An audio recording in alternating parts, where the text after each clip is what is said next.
पुन्हा एकदा आपल्यासारखीच जगण्याशी लढाई करत किंवा एका जिद्दीने, विलक्षण जिद्दीने प्रवास करत स्वतःचं एक मुक्कामाचं ठिकाण गाठलेली माणसं आणि पुन्हा त्यांना नव्याने खुणावत असलेली मुक्कामाची ठिकाणं, या सगळ्याचा मागोवा घेण्याचा हा आपला प्रयत्न आहे. गेली 21 वर्ष आपण हा शोध मराठी मनाचा घेतो आहोत.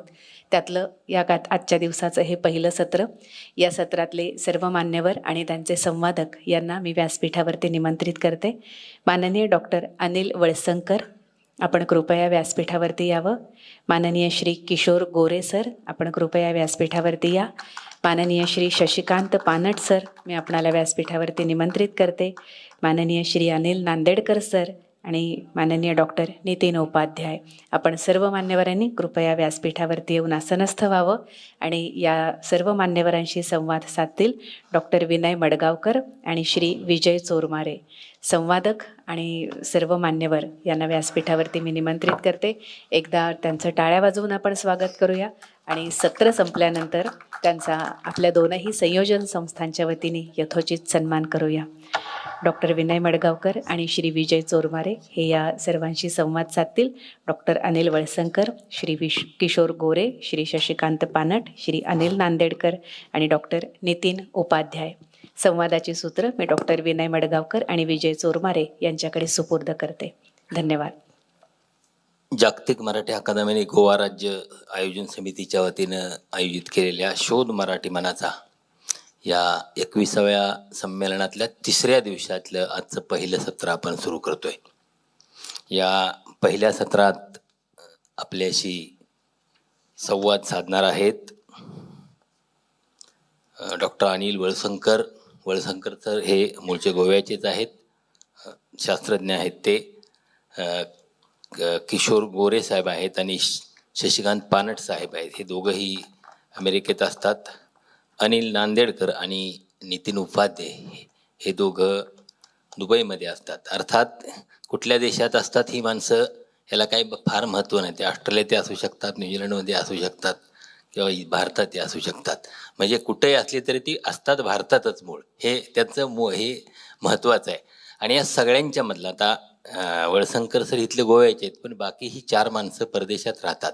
या सगळ्यांच्यातलं एक समान धागा आहे, म्हणजे अत्यंत प्रतिकूल परिस्थितीत सामान्य परिस्थितीतून तिथपर्यंत पोहोचणं, तिथं काही ज्या क्षमतेप्रमाणे अत्यंत उत्तम असं काम करणं आणि परदेशात जाऊन स्थायिक झाल्यानंतर सगळ्यात महत्त्वाचं म्हणजे आपल्या मातीशी असलेलं नातं आहे ते टिकवून ठेवणं, इथल्या माणसांशी असलेलं नातं टिकवून ठेवणं आणि आपण ज्या भूमीतून तिथपर्यंत पोचलेलं आहे त्या भूमीच्या ऋणातून उतराई होण्यासाठी आपल्या परीनं काहीतरी सतत करत राहणं, हे या सगळ्यांचं वैशिष्ट्य आहे. त्याबद्दल सगळ्यांसाठी मला वाटतं सर्वप्रथम टाळ्या वाजवून त्यांचं स्वागत करूया, त्यांच्या कामाला एक दाद देऊया असं मला वाटतं. अशी 4 मंडळी आहेत आपल्याला, ते आपले अनुभव सांगतील. ते आपल्यासाठी खूप नवीन आणि वेगळे असतील असं मी खात्रीनं सांगू शकतो. नांदेडकर सर, बार्शीतनं सुरू झालेला तुमचा प्रवास तो आत्ता दुबईपर्यंतचा, मला वाटतं हा प्रवास खूप असा खाचखळग्यांचा, खूप अडचणींचा आहे. त्यातनं तुम्ही कशी वाट काढत गेला, म्हणजे इथून बार्शीतल्या अशा खडबडीत रस्त्यावरून पुढं तिथपर्यंत पोहोचणं, मला वाटतं हा प्रवास आपल्या सगळ्यांनाच ऐकणं खूप असा रोमांचक ठरेल असं मला वाटतं. नमस्कार. सर्वप्रथम आयोजकांचे आभार. एक फार मोठं हे स्टेज मिळते आणि आपले अनुभव शेअर करायला मिळत आहेत. बार्शी हे सोलापूर जिल्ह्यातलं एक छोटंसं गाव आहे आणि बार्शीमध्ये माझं मूळ शिक्षण झालं. माझं इंजिनिअरिंगचं शिक्षण कराडच्या इंजिनिअरिंग कॉलेजमधून झालेलं आहे. मी सिव्हिल इंजिनियर झालो तिथून 95 साली. ॲक्च्युली मला इथं म्हणजे माझा एक अनुभव, कटू अनुभव आहे, पण तो एक शेअर करायचा असा की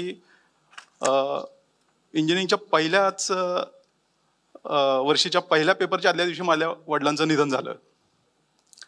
म्हणजे चित्रपट घडतात तसे प्रसंग माझ्या आयुष्यात घडत गेले, असं झालं. आणि एक आर्थिक स्रोत संपलेला आहे आमच्या घरचा. पुढं काय करायचं? माझ्या पाठच्या 2 बहिणी, मग एक भाऊ, आई 4थी पास आणि no financial background at all.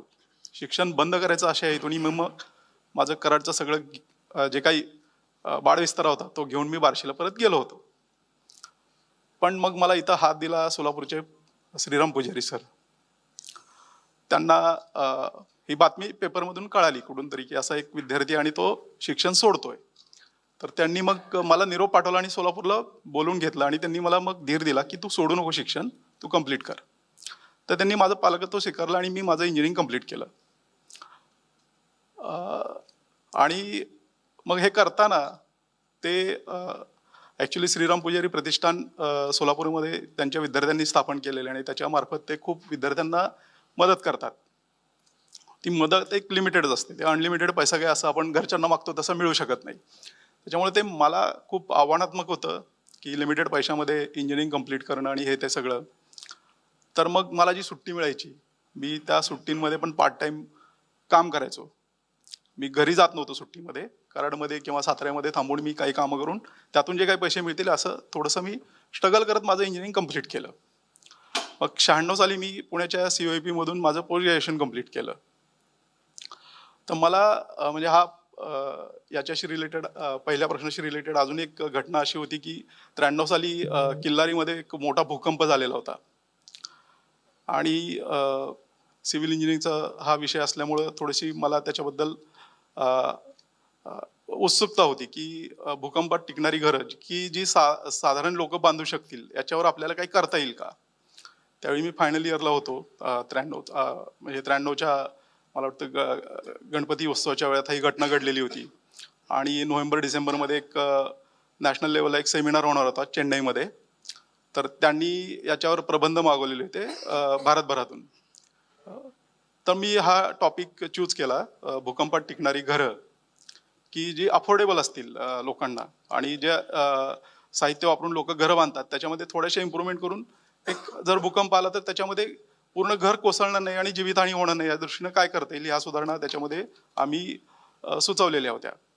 तर त्या प्रबंधाला मला 94 साली भारतभरातून दुसरं पारितोषिक मिळालेलं होतं आणि मग तोच माझा बेस्ट पॉईंट होता की आपण पोस्ट ग्रॅज्युएशन का नाही करायचं. मग मी पुढं पोस्ट ग्रॅज्युएशन केलं पुण्यामधून. तर असा हा माझा थोडासा प्रवास आहे.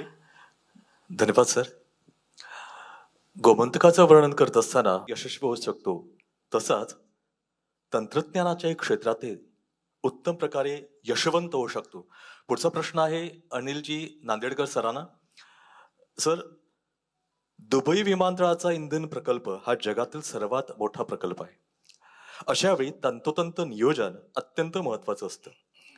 दुबई विमानतळाचा इंधन पुरवठा प्रकल्प आणि दुबई कॅनल यासारख्या जागतिक दर्जाच्या प्रकल्पावर काम करण्याचा तुमचा अनुभव किती आव्हानात्मक होता आणि मराठी हा विषय तिथं तुमच्याकरता उपयुक्त ठरला की कशा पद्धतीने त्या आव्हानावर तुम्ही मात केलीत? मी स्वतःला खरं तर भाग्यशाली समजेल की जे दुबईतले 2 लँडमार्क आहेत त्या प्रोजेक्ट्सवर मला काम करायला मिळालं. पहिलं जे आत्ता दुबईचं जिबेल अली म्हणून एरिया आहे तिथं जगातलं सगळ्यात मोठं एअरपोर्ट तयार होत आहे. 2035 साली ते बांधून पूर्ण होईल. त्यांची विजन फार मोठी आहे त्या गव्हर्नमेंटची आणि ते अंमलात आणतात.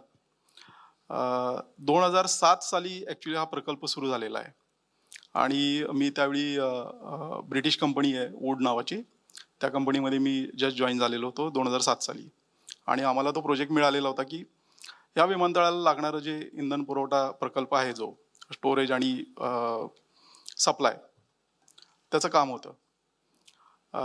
तर तो वेळेत पूर्ण करणं. त्यावेळी तो एरिया दुबई साऊथ म्हणून तो एरिया ओळखला जातो, तो पूर्णपणे ओसाड एरिया होता. जसं पुण्याचं आपण एक्झाम्पल देऊयात हिंजवडी. साधारणपणे 96-97 साली हिंजवडी म्हटलं तर लोकांच्या अंगावर काटा यायचं की एवढ्या लांब आपण प्लॉट घ्यायचा का, तिकडं घर घ्यायचं का. तर तसा हा दुबई साऊथ 35 किलोमीटर सध्याच्या दुबईपासून असलेला दूर असलेला एरिया आहे. माळरान होतं आणि त्या माळरानावर हे उभं करायचं होतं. तर हा एक खूप छान अनुभव होता आणि महत्त्वाची गोष्ट म्हणजे मी असा एवढा लकी आहे की प्रत्येक कंपन्यांमध्ये मेजॉरिटीली महाराष्ट्रीयन होते माझ्याबरोबर काम करायला. त्याच्यामुळं कम्युनिकेशन मराठीमध्ये बऱ्याच ठिकाणी घडलं. तर तो एक खूप छान अनुभव होता. आता ते जो स्टोरेज डेपो म्हणतात त्याला, ऑइल डेपो, इंग्लिशमध्ये टँक फार्म म्हणतात, तो पूर्णपणे बांधून तयार आहे आणि आत्ता सध्या त्याचा वापर कार्गो विमानतळासाठी केला जातो आणि बाकीचं विमानतळ जे आपलं नागरी याच्यासाठी आहे, सोयीसाठी आहे, ते अंडर कन्स्ट्रक्शन आहे. ते 2035 साली ओपन होईल. हा एक प्रकल्प झाला. दुसरा एक प्रकल्प असा होता की दुबई कॅनॉल. दुबईमध्ये बऱ्याचशा खाड्या आहेत, पण तिथल्या गव्हर्नमेंटची एक संकल्पना होती की आपण एक मॅनमेड कॅनॉल तयार करूयात. एक 400 मीटरचा कॅनॉल त्यांनी एस्केवेट करून तयार केला आणि त्याची रुंदी साधारणपणे 30-40 मीटर आहे, खोली एक 20 मीटरच्या आसपास आहे. तर या प्रकल्पावर मला काम करायला मिळालं. त्याचं कारण त्यांचं काय होतं की टुरिझम हा एक मेजर डोळ्यासमोर ठेवून तो उभा केलेला प्रकल्प, जेणेकरून लोकांना वॉटरफ्रंट हाऊसेस मिळतील. आता त्या दुबई कॅनॉलच्या अक्रॉस जवळपास 450 रेस्टॉरंट्स आज उभी आहेत आणि ते एक मेन अट्रॅक्शन आहे म्हणजे लोकांसाठी. लोक जातात तर तिथं बोटिंग होतं, वेगवेगळ्या कुझिनची रेस्टॉरंट्स आहेत, नॉट ओन्ली इंडियन, जगभरातली सगळी रेस्टॉरंट्स तिथे आहेत. आणि तिथं त्यांनी जी घरं डेव्हलप केली ती कोणी घेऊ शकतो, म्हणजे अगदी भारतीय लोक सुद्धा घेऊ शकतात. पूर्वी ते नव्हतं, ते आता त्यांनी ओपन केलेलं आहे. अशा मी सध्या काम करतो ती ॲडनॉक कंपनी. त्याच्यामध्ये ऑइल एक्सप्लोरेशनचं काम बेसिकली होतं. त्याला लागणारे जे प्रोसेस प्लांट असतात त्याच्यावर मी काम करतो. आत्ता जे स्पेसिफिकली मला सांगायचं आहे तुम्हाला की जो प्रोजेक्ट आहे त्याच्यामध्ये आम्ही जवळपास 250 तेल विहिरी नवीन ड्रिल करत आहोत आणि ते ड्रिल केल्यानंतर त्याला टॅप करून ते ऑइल जे आपल्याकडं प्रोसेससाठी येतं पुढं रिफायनरीमध्ये, त्याला एक बेसिक प्रोसेस करायला लागते. त्याला लागणारे प्लांट्स जवळपास ते 40 एक प्लांट्स असतील. तर त्या प्रोजेक्टवर मी काम करतोय. असा एक थोडासा वेगळा अनुभव आहे माझा. पण हे करत असताना दुबईमध्ये बऱ्याचशा गमती जमती पण आहेत. त्यातला आता एक बुर्ज खलिफा सगळ्यांना माहिती आहे, जगातली सगळ्यात उंच इमारत. आता सौदीमध्ये पॅरलली दुसऱ्या इमारतीचं काम सुरू आहे. पण हे करताना एक मोठा आस्पेक्ट त्या बुर्ज खलिफामध्ये म्हणजे त्यांचं निगेटिव्हिटी नाही सांगत आहे, ज्या गमती जमती घडलेल्या आहेत इंजिनिअरिंग करताना त्यातली एक अशी एक गोष्ट आहे की तिथं जे काही ड्रेनेज जे कलेक्ट होतं त्याचं तिथं प्रोसेस काहीच होत नाही. जनरली आपल्याकडे कसं ड्रेनेज सिस्टम असते आणि मग ते कॅरी होतं आणि बाहेर गेलं जातं. पण बुर्ज खलिफामध्ये ते एनीहाऊ त्या तिथल्या फाउंडेशन्स आणि त्या ह्याच्यामुळे ते करू शकले नाहीत. तिथं आजही दररोज 250 ते 300 गाड्या तो सगळा कचरा गोळा केला जातो आणि तो वाहून घेऊन गेला जातो. म्हणजे एवढं जगातलं मोठं शिल्प असूनही त्याच्यामध्ये हा एक छोटासा ड्रॉबॅक राहिलेला आहे. अशा बऱ्याच गोष्टी आहेत, वेळेअभावी सांगू शकत नाही. पण काही गोष्टी मी माझ्या ब्लॉगच्या माध्यमातून मी लिहितो. त्याच्यामध्ये आत्ताचा अटल बोगदा जो नॉर्थमध्ये झालेला आहे, चिनाब ब्रिज आहे, तर याच्यामधल्या गोष्टी ज्या आहेत तांत्रिक गोष्टी त्या सुलभ मराठी भाषेत लिहिण्याचा मी प्रयत्न करतो. अनिल नांदेडकर ब्लॉग स्पॉट असं जर तुम्ही सर्च केलं तर तुम्हाला त्या वाचायला मिळतील.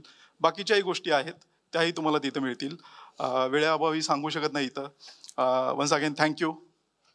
खरं तर इथं मंचावर जी उपस्थित मंडळी आहेत त्यांचा अनुभव खूप मोठा आहे. म्हणजे त्यांच्याकडे त्यांचं वय बघितलं तर त्यांच्या अनुभवाची व्याप्ती किती मोठी आपल्या लक्षात येईल. त्यामुळे त्यांच्याकडे सांगण्यासारखंही खूप आहे.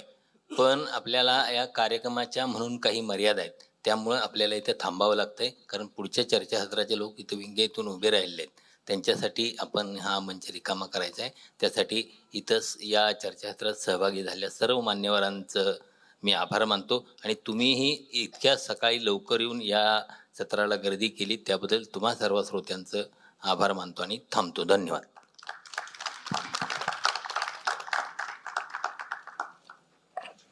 धन्यवाद सर.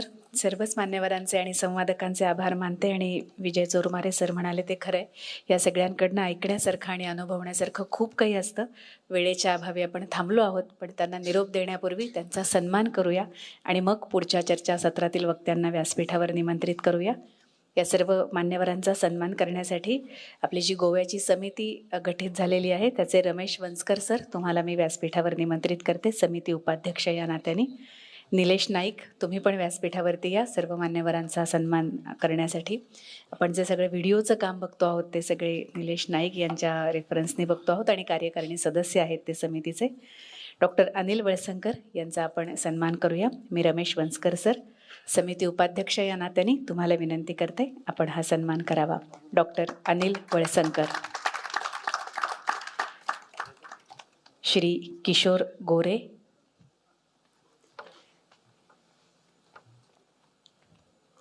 श्री किशोर गोरे, श्री शशिकांत पानट, श्री शशिकांत पानट. धन्यवाद रमेश बनस्कर सर. निलेश नाईक सर, मी तुम्हाला विनंती करते पुढचे सत्कार आपण करावेत. श्री अनिल नांदेडकर, श्री अनिल नांदेडकर,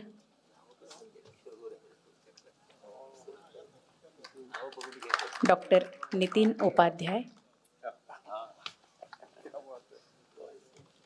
डॉक्टर नितीन उपाध्याय,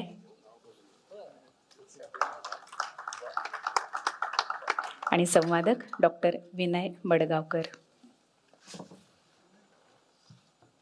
गोवा विद्यापीठामध्ये मराठीचे प्राध्यापक आहेत आणि उत्तम वक्ते असलेले डॉक्टर विनय मडगावकर आज संवादक म्हणून सहभागी होते आपल्या या चर्चासत्रामध्ये. सर्व मान्यवरांचे मनापासून आभार.